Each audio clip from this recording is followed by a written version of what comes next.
Hey guys, Vulnerability of My Dog Camp and Vermont Dog Pack. Let's talk about resource guarding. I am losing my voice a little bit, so if you can't really hear me too well, I'm really sorry.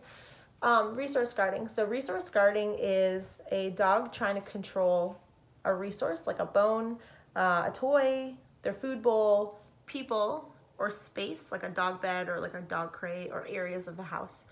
Now, when you think of people who are controlling, they oftentimes have anxiety, and so they may control different parts of their life, like their relationships. They may control their partners, their kids. They may be very controlling in their jobs. They may be very controlling in like making sure that the house is clean. So these are ways that they cope with their stress. They feel like they need to control an area of their life so that they can feel like they're in control over something, because maybe they felt like at some point they were out of control. So we get these dogs with a lot of trauma, and sometimes you get these people with trauma and they had no control over their life in a situation, and so they want to control something else to help them feel safe and secure. We get dogs like this as well. They have been through a lot of trauma. They want to start to control things so that they can have a sense of that security. And it's a false sense of security, right? We want to give them like a true sense of security. And we want to do that through setting appropriate like boundaries and rules around the house, because this is also how you can nurture like narcissism in people and nurture that like controlling behavior in people if you allow it to happen. And so you want to make sure that you have healthy boundaries with people, and same thing with our dogs. So when our dogs develop these controlling behaviors, it's really easy for us to go into like a dominance place where we're like, the dog should never bite the hand that feeds us. But if we come from a place of compassion and see it from a place of our dog's emotions, they're really just really insecure and fearful. So we want to support them in changing their mindset. That's the most important thing. If you can change your dog's mindset that it is okay and it is safe and it is beneficial and resourceful to move away from something that they're resource guarding, then we can start to change their perception of the world, because that trauma at a really young age created this map in their brain that I have to resource guard things in order to feel safe. And so what we can do through food is we can teach them that they're safe and that it is a good idea to move away from an object or a resource, right? So a dog has something that they're resource guarding and they don't want to move away from it, and they've learned to growl at people because the person is most likely coming in and trying to take it away. And so you're proving their point that they have to resource guard. So what we want to do instead is, when they've got something and you're seeing the first signs of resource guarding, is you just want to start tossing food. Start tossing food at them. The food will calm them down. Once they start eating food, you've got a little bit of motivation to do something else besides resource guarding, right? And then you want to start tossing food a little further away from it.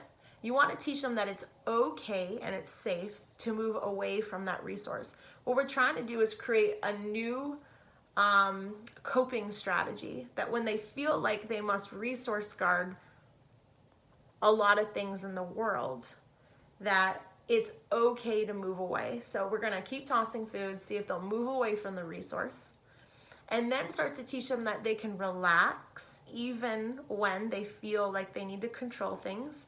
And what we're trying to do is change their perception. Their perception was that this is the only way to feel safe, and now we're teaching them a different strategy. So what you don't want to do after you teach them to feel good about moving away is go grab the object, because then you will prove their point. Aha, I knew she was going to take it away from me. Next time I'm not leaving this thing. So instead what we would do is just toss food away, and if something you have to grab, then I would just keep tossing food in the other room, distract them, pick it up, and then keep tossing food for a little bit longer.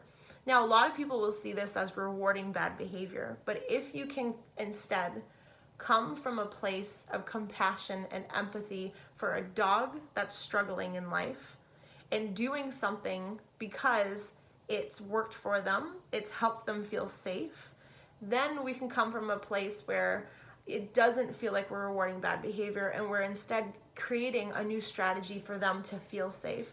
Because what's more important than anything in our dogs' lives is just that feeling of safety. They won't be able to comply with any obedience commands until they feel safe. So we're really talking about like behavior modification, right? This isn't obedience. This is helping our dogs learn to cope in this world. So now if it's something that they can have, we'll toss food, and then we'll teach them how to relax around the food. And then you'll find that the dogs are just more willing, as you keep practicing this, to move away. It's no longer something that they feel like they need to do out of fear of controlling the environment to feel safe. So eventually you would get to a point that's a little bit more advanced that you would want to work with a professional trainer, where you would eventually like grab these things. Sometimes we add in a little bit of punishment to create more boundaries, to teach them that certain things are not okay. But that's honestly the very first step. The very first step is changing their perception and not grabbing things or yelling at your dog, because it's not helpful.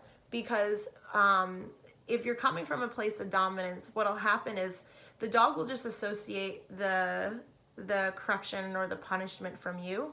And when a kid comes by, they'll think, well, that kid's not going to punish me, so now I'm going to growl or maybe even bite that kid. So I always wanted Ziva to be like super bomb-proof, because she had this resource guarding where if I tried to grab something from her, she would nip at me. And I'm not sure if she would bite, but she could have bitten. And so I just tested it out once to see like what she would do. And it wasn't until like a month into our relationship.